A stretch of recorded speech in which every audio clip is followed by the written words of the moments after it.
ఇవి పెద్దవి కదా, ఇలాగా 2 ముక్కలుగా కోసేసి ఉప్పు కారం పెట్టేసి పక్కన పెట్టేసుకున్నాం అనుకో, మనం వండే టైంకి చక్కగా ఉప్పు కారం పెట్టేసి ఉంటుంది. చిన్నదే కాబట్టి ఇలా వేసేస్తున్నాను.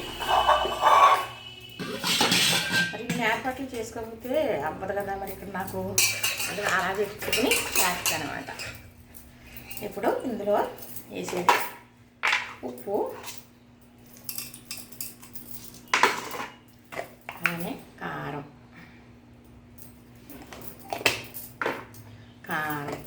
ఇలానే పసుపు.